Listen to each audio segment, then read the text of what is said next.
देखें, बात सुने। एक तो सबसे जो घिनौनी बात है ना, वो ये हुई है कि मैच हारने के बाद एक टीम मीटिंग हुई है।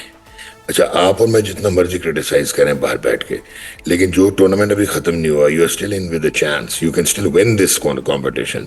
तो आपने अंदर उधेड़ के रख दिया अपने सीनियर प्लेयर्स को, और सारी रिस्पॉन्सिबिलिटी उन पर डाल दी। ना कप्तान ने रिस्पॉन्सिबिलिटी ली, ना कोच ने रिस्पॉन्सिबिलिटी ली, जो कि सबसे बड़े जिम्मेदार है। पाकिस्तान सुपर 8 में अगर खेलेगा, most likely that will be Sri Lanka, England and New Zealand. New Zealand की जिस किस्म की टीम है और जिन कंडीशंस में मैच है श्रीलंका में, पालाकीली में है, आई डोंट थिंक सो कि आप उनको कोई इतनी आसानी से हरा सकते हैं। लेकिन इंग्लैंड को आप पकड़ सकते हैं। वो जेडेड लग रहे हैं, वो बड़ी मुश्किल से स्टटर करते मैच वो जीते हैं, लेकिन वो जिस तरह जीते हैं वो आपके सामने चाहे इटली था चाहे नेपाल था। और श्रीलंका को भी आप पकड़ सकते हैं। तो इसका मतलब है आपके पास स्टिल चांस है कि आप क्वालिफाई कर सकते हैं फॉर द नॉकआउट सेमीफाइनल्स। लेकिन शर्त यह है कि हट दर्मी को छोड़ें, स्टबरनेस को छोड़ें, फेवरेटिज्म को छोड़ें, बेस्ट 11 जो बनती है वो लेके चलें। सही। डॉक्टर साहब, लेट्स होप फॉर बेस्ट। देखते हैं, अल्लाह खैर करे, पाकिस्तान के लिए कुछ अच्छा ही हो। आपके लिए तो शायद ये कोई शॉकिंग बात नहीं होगी, लेकिन मेरे जैसे और बहुत से पाकिस्तानियों के लिए, जिस तरह से पाकिस्तान हारा है और जिस तरह बुरी परफॉर्मेंस दे के हारा है, इस पे क्या कहेंगे आप? देखें, एक तो आई डोंट नो आपको क्यों परेशानी हुई और पेशमानी क्यों हुई, क्योंकि फिएट्स जो हैं वो फरारी को नहीं हरा सकते रेस में। सबसे पहले तो आपको मैं इतना बता दूं, वर्ल्ड कप से पहले की बजाय 10 महीने, 2 से 1.5 पौने 2 साल से कह रहा हूं कि पाकिस्तान की मॉडर्न क्रिकेट के लिहाज से पाकिस्तान की टीम कंप्लीटली इररेलेवेंट है। और जब आप इररेलेवेंस की बात करते हैं तो इसमें स्ट्रक्चर्ड पावर हिटिंग आती है। हमारे यहाँ स्लॉगिंग को पावर हिटिंग समझा जाता है। उसके बाद क्रिकेट की जो साविनेस है, वो एक क्रिकेट लिटरेसी आपके प्लेयर्स में होनी चाहिए। फिर उसके बाद आपको मैचअप्स का पता होना चाहिए, कैप्टनसी प्रेशर्स पता होने चाहिए, स्ट्रेटजी पता होनी चाहिए, और इंटीग्रेशन ऑफ साइंस अब आ चुकी है, बायोमैकेनिक्स आ चुका है, रिहैबिलिटेशन है, इंजरी प्रिवेंशन है। ये सारी चीज़ें जो है हमारे यहाँ इसका कसरत से फुकदान है। तो अगर आप इन प्लेयर्स को अब इनमें टर्बो इंजन डालने की कोशिश करेंगे तो you are not going to get the results. एक तो ये था। उसके बाद अनफॉर्चुनेटली हमारे यहाँ जो होता है, कबीला सिस्टम चलता है।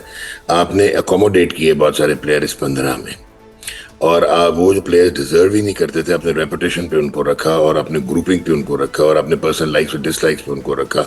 सर्कमस्टांशियली जो नजर आ रहा था, किसी को प्रोटेक्ट करने के लिए, हमें पता था कि आप यहाँ इब्रार अहमद को आपने 3 मैच कभी इकट्ठे नहीं खिलाए थे until he became came of age, और इसी तरह सुफियान वकीम कहीं गायब हो गया। तो हमने किसी को अकोमोडेट करना था जिसको हम डायरेक्टली टीम में लेके आ गए।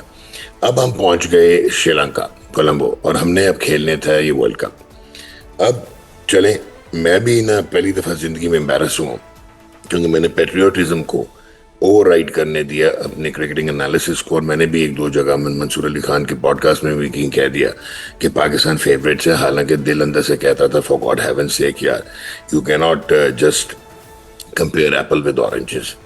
और उसके बाद कल जो हमने देखा वो डिजास्टर था, वो सेल्फ इन्फ्लिक्शन थी। एक तो अगर आपके बकौल कोच के जो उसने पोस्ट मैच रिव्यू में कहा कि जी उस्मान तारिक का यही रोल था, तो अगर उस्मान तारिक का यही रोल था तो फिर उसको खिलाना नहीं चाहिए था, क्योंकि आप 10वें ओवर के बाद उसको लेके आ रहे हैं जिसने का हवा बैठा हुआ था सारों पे। लोग उसको इमिटेट करके, सिमुलेट करके प्रैक्टिस करने की कोशिश कर रहे थे।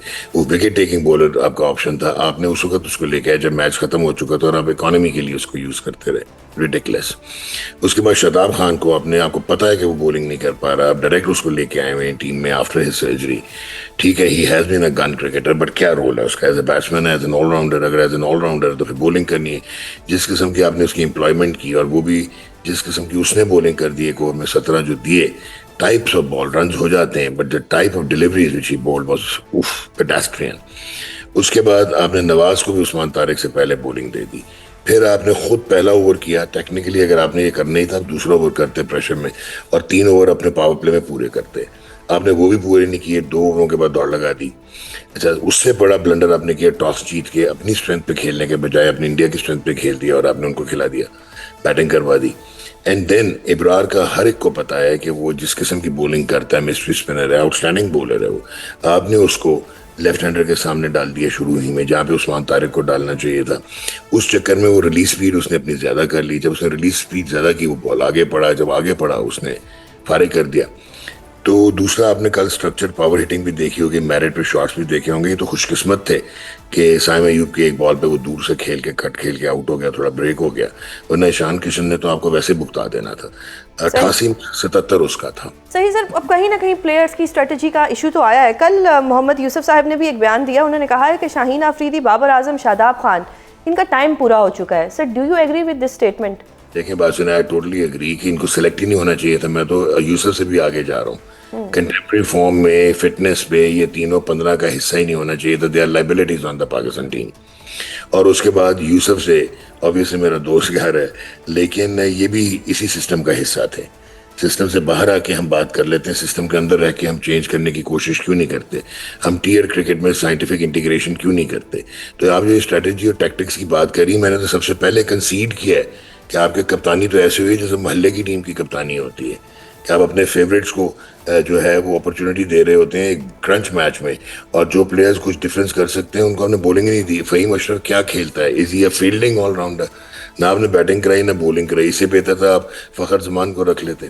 आप रेगुलर विकेट कीपर ही नहीं लेके गए हुए। उस्मान खान की टेक्निक और मैथड इक्वेट ही नहीं करता इंटरनेशनल क्रिकेट के साथ। कल उसने रन तो कर दिए, बट जिस तरह किए वो आपके सामने, जहाँ पे कुलदीप यादव आया उसने ब्लाइंड हिटिंग शुरू कर दी, स्वीपर मारनी शुरू कर दी, बिकॉज उसको पता ही नहीं था उसने कैसे शैकल्स तोड़ने।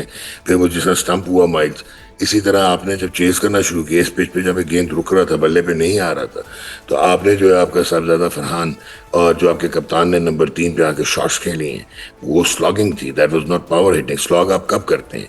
जब आपके पास कोई और सोल्यूशन नहीं होता, जब आपके पास कैपेसिटी नहीं होती कि आप आगे लेके चलें, आपको रोटेशनल स्ट्राइक ही नहीं आती।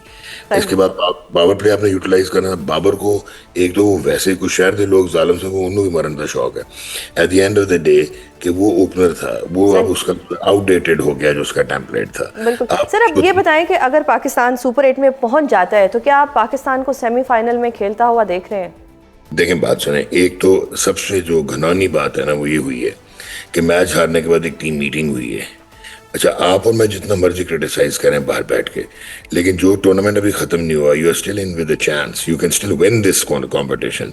तो आपने अंदर उधेड़ के रख दिया अपने सीनियर प्लेयर्स को, सारी रिस्पॉन्सिबिलिटी उन पर डाल दी। ना कप्तान ने रिस्पॉन्सिबिलिटी ली, ना कोच ने रिस्पॉन्सिबिलिटी ली, जो कि सबसे बड़े जिम्मेदार है।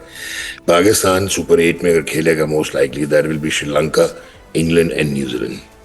न्यूजीलैंड की जिस किस्म की टीम है और जिन कंडीशंस में मैच है श्रीलंका में, पालकीली में है, आई डोंट थिंक सो कि आप उनको कोई इतनी आसानी से हरा सकते हैं। लेकिन इंग्लैंड को आप पकड़ सकते हैं, वो जेडेड लग रहे हैं, वो बड़ी मुश्किल से स्टटर करते हैं। मैच वो जीते हैं, लेकिन वो जिस तरह जीते हैं वो आपके सामने चाहे इटली था चाहे नेपाल था।